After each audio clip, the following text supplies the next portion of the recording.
ভিডিওটা একটু দেখুন।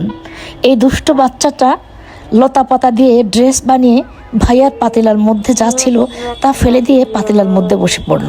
আর ভাইয়া ভেবেছে সে লতা পাতা যা কেটেছে তা এখন সে নিয়ে যাচ্ছে। এত ভারী তাও কিন্তু সে বুঝতে পারলো না।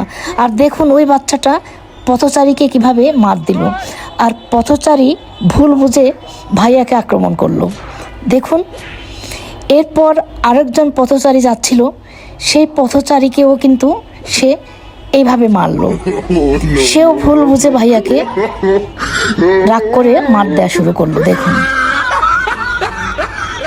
এরপর আরেকজন পথচারী যাচ্ছে, দেখুন তাকেও সে মার দিচ্ছে। লাস্ট পর্যন্ত দেখুন সে কিন্তু ধরা পড়বে। দেখুন, ভুল বুঝাবুঝি হচ্ছে। এরপর এখন ভাইয়াকে যখন সে মার দিচ্ছে তখন কিন্তু ওই ছেলেটা পথচারী ওই ছেলেটা দেখে ফেলেছে।